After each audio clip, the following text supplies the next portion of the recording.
Hey, Mike with D2D Millionaire here, and do you struggle with getting sales to renters with your pest control services? Well, today's video I want to give you a couple tips and some mindset you want to have when you're approaching renters when you're selling pest control. So, first of all, just understand that the number of people that sign up on your services that are renters is just naturally going to be lower. There's different issues, there's different things that going into it, they might not just qualify for your services. So again, don't beat yourself up over it. Don't try and hard close them on something that they can't really benefit from necessarily, or they can't take advantage of.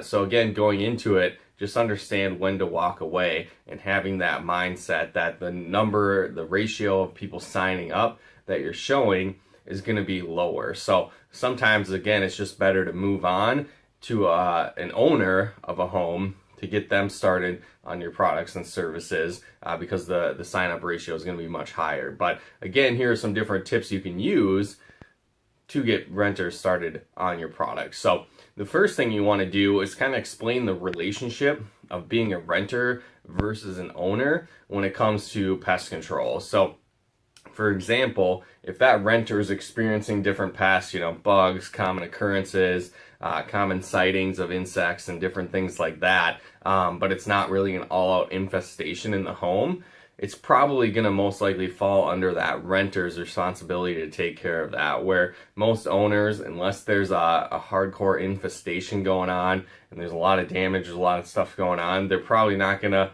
sign up for any kind of service because they're not there, they don't have to live with it. Where the renters, they're having to live with it all the time. They're at the home, they're dealing with these insects, they're dealing with these pests. So it's going to fall more on them if they want to get some kind of service to take care of that issue. So kind of explain that relationship with them and have them understand that if they want things to change, they're going to have to do it and take advantage of your services. So that's one aspect.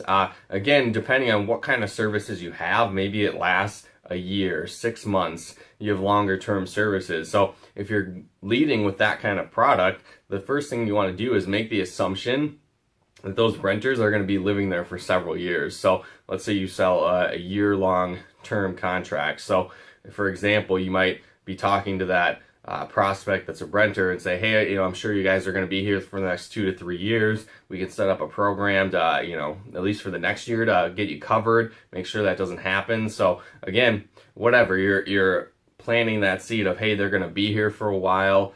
Our contract, our service only lasts for a year, so you can take advantage of it. You're still going to be here, and then we can reevaluate next year, if you're still in the area. So that's an option. You make the assumption that they're going to be here for a while, and again, if your service falls into that window, then they can take advantage of it. Another thing, depending on what kind of company you work with, some companies, they have an allowance of people moving. So let's say, for example, somebody had 6 months lease left and your contract lasted a year. But again, you had that option where you could move where they move. So if they're going to move into kind of the same area that your company covers, you can give them that option of, hey, if you're going to still be here, or you're going to move within this, radius of where you are now, we can still take care of your service. We can just transfer it to that new location, and you can still keep taking advantage of it. So again, not all companies have that, but if yours does, that's another option that you could take advantage of. And again, sometimes people, they are only there for a few more months, and your best option is just to be like, hey, great, if you're interested, as you reach your next place, once you move into your new home, once you move into your next location, here's my information, give us a call, we'd be happy to help you out. So again, there's not a whole lot you can do in that situation to convince them to get your service when they can't really take advantage of it. So just your time is better spent moving on to somebody that can. But always plant that seed. Always give them your card. Always give them your contact info. Here's where you can be reached. So once you reach your next location, once you get your stuff settled and moved into your new place, we can take care of your pest control needs from that point on. So again, just plant the seed.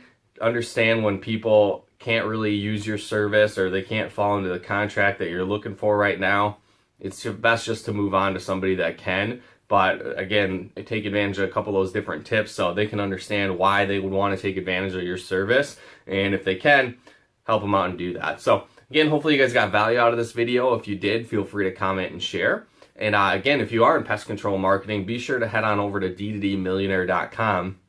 Just enter your name and email. You'll get access to our free training video on how to overcome the 8 most common objections in pest control marketing. So if you're ever dealing with people saying they need to think about it, they need to talk to their spouse, they're not seeing any pests right now, how to overcome different concerns like that and more, just go to d2dmillionaire.com. Like I said, enter your name and email. You can get access to that free training video and take your business to the next level. But thanks again for tuning in. We'll talk to you soon.